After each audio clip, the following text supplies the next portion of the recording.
Vizuri mzee. Bwana mimi niko fresh. Shwari. Leo bwana nitegemea mwaoji wachezaji walioshinda. Timu iliyoshinda leo nitegemea mwaoji, sio mimi. Kwa nini mmenifuata sasa? Ulikuwepo uwanjani, umekiona kile ambacho kimetokea, ndio maana tumekufuata. Kwanza bwana nimegundua wapigia ramli na wapigia mdomo na watu wa mpira. Mimi nitegemea leo Simba anakunywa 5, 6. Lakini mapema dakika 5 wamemaliza mchezo. Nilipomwona Tobias Sebastian ndani pale, nikajua game imeisha. Unajua watu Tobias walikuwa wanamchukulia poa. Jana kuna clip moja nilipost nikasema huyu winga teleza inabidi wamwangalie na wamlinde sana, kwa sababu Tobias anaweza kaondoka kuanzia goli hadi goli na hakuna wa kumzuia. Nikawa naangalia mabeki wao, nikamwangalia Godi Yanga, Kitambi, nikaanza kuangalia watu. Nikasema Tobias akiwepo ndani anapiga sana free kick. Yule jamaa amecheza mpira kwa level nyingi sana, ingawa tu kwenye Premier ndo hajacheza. Kwa hiyo uwepo wake uwanjani alifanya timu kidogo ikawa ina balance, lakini pia hata uelewano ulikuwa mkubwa, kwa sababu kama uliona kuna namna ambavyo alikuwa anaituliza timu. Kuna muda papara zikiwa nyingi anawaambia calm, na unaona namna ambavyo pasi zinapigwa, mipira inafika mbele. Vingine ilikuwa vimbwanga tu vya kina Mzalamo, unajua pamoja na mwili mkubwa, lakini jamaa basics za football zipo, touch zake na namna ambavyo anagusa anachia, hataki kujichosha mzee wa watu na kitambi chake. So ilikuwa ni burudani of course. Nawapongeza wote, nawapongeza Simba, nawapongeza Yanga kwa sababu ni ubunifu mkubwa, na hii inaleta hamasa kwamba sasa hapa hakuna uadui. Nje ya football kuna urafiki, kuna ushikaji, kuna undugu. Sasa siku zote tuweza kuona undugu tu wakisaidiana wakiwa barabarani, lakini leo tumeona ule wa live wamecheza mpira umeisha, ingawa huku mwisho vurugu zikaibuka kwa sababu anataka kumaliza mechi mapema. Kuna muda waliitana nje na Ahmed Ally, kama uliona Ali kama alikuwa na mind kwamba baadhi ya wachezaji ni mamluki. Sasa Ahmed Ally anamwambia tukuonyeshe kadi zao, Ali hana kithibitisho. So kilichotokea ni kwamba alikuwa anataka mechi ishe mara baada ya kuona yule goalkeeper mzungu. Yule jamaa hatari. Kuna timu itamsajili yule jamaa. Yule. Sidirisha dogo kesho kutwa. Sidirisha dogo kesho. Kaka, jamaa yupo. Ukiachana na mwili wake mkubwa, lakini jamaa anajua kudaka, ana punch alafu anadaka alafu anatulia. Kwanza mimi nilipoona sura nyeupe nikasema huyu mweupe huyu hata kama hajawahi kufanya mazoezi, huyu mpira upo. Tukio hili ambalo amelionyesha Young Africans pengine imeonekana ni tukio la fedheha kwa kiasi kikubwa. Kipi? Ile tukio la mechi kuisha kabla ya dakika kutimia. Urusha chupa uwanjani. Mashabiki wa Yanga of course wanaga uvumilivu. Huo ni ukweli. Yaani haijalishi kwamba wamefungwa na nani. Wao walifikiria kwamba wanacheza Simba na Yanga ile yenyewe. Kumbe walikuwa wanacheza na Mzalamo tu basi na Mungu, walikuwa wanacheza na timu tu ya kawaida vijana wenzao, lakini wanaonyesha utovu wa nidhamu kwa sababu hawajakanywa, lakini pia hawapati malezi yaliyo bora. Hawapati watu ambao wanaweza kuwasira kuwaelekeza. Unajua mashabiki wa Yanga wanawapanda hadi viongozi wao kichwani. Yaani mashabiki wa Yanga wanaweza wakazungumza chochote na viongozi wao wakawasikiliza. Lakini mashabiki wa Simba wana uvumilivu, alafu pia wana utulivu.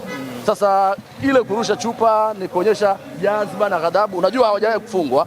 Kwa upande wa timu kama timu Simba na Yanga, Simba amefungwa mara 6 mfululizo, sio? Kwa hiyo leo kufungwa kwao wanaona kwamba sasa utani unageuka. Wanaanza kuchekwa kama hivyo. Kwa sababu leo sasa hakuna mtu wa kuwasaidia. Unajua siku zote ilikuwa ni kwamba ukifungwa mashabiki wao kwa wao ndio wanavutana. Sasa leo mashabiki wamefungwa mdomo. Sasa labda wasaidiwe sasa na nani? Wachezaji ndio waanze kuhojiwa, waanze kulia kama ambao walikuwa wanalia wao, sio? Sasa ile inawauma kwamba tutawaambia nini watu, tutawaambia nini wake zetu, tutawaambia nini wachumba zetu. Watu leo wametoka huko unajua wameaga vizuri, mama tunarudi baadaye.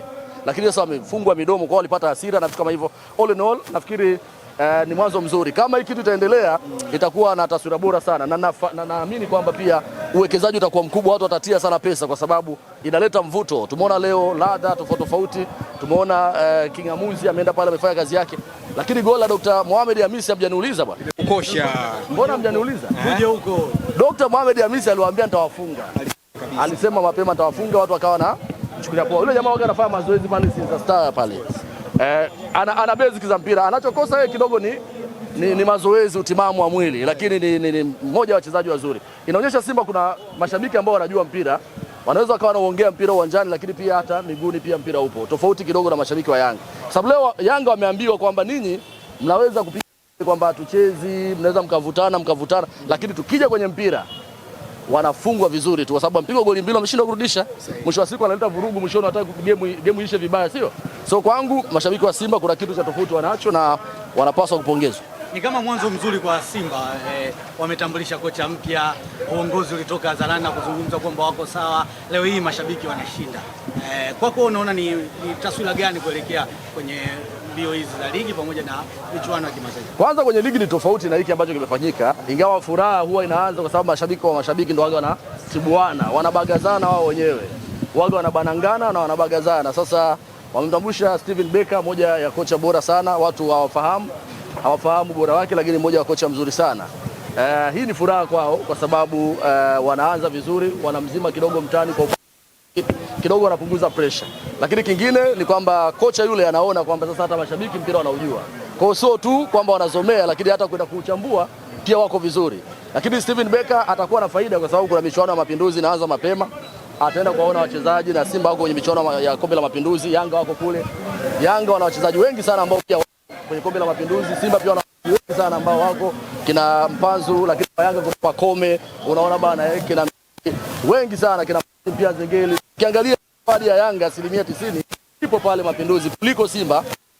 Wengi wameenda kimataifa kwenye michuano ya AFCON.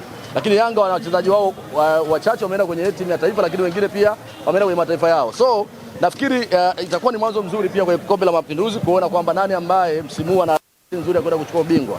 Kwa sababu ukicheza vizuri kwenye michuano ya Mapinduzi ukichukua kombe, inaleta taswira nzuri kwa sababu pia mtani wako yuko kule. Lakini kingine itampa faida kocha Steven Becker kuona wachezaji wake, kujua namna gani ana inject mifumo yake kabla Januari haijafika kwenda kwenye michuano ya CAF dhidi ya Esperance Sportive de Tunis, lakini pia ile ya tarehe 30 katika uwanja wa Mkapa. So ni muda mzuri wa kusoma kikosi chao. Lakini pia mashabiki wa Simba sasa, wale ambao walikuwa wanakaa nyumbani, naona sasa wataanza kwenda uwanjani kwa sababu wanajua kwamba tumemzima mtani kwa muda, hawazungumzi. Kwa hiyo hakuna tena, unajua nini? Hakuna comeback kwa sababu hii comeback package itokee tena. Kwa hiyo mashabiki wa Simba watatamba, mwaka unaisha. Watatamba inawezekana mwakani tena. Kwa sababu pake itokee mapumziko. Kufungwa kwa Yanga. Pengine leo hii nasema kwamba tukifungwa inakuwa mara 7 mfululizo. Ingekuwa baya, na niliandika kwamba wakifungwa wanaweza wakalia sana kwa sababu wanafunga timu ile kabisa alafu wanafunga kwa mashabiki.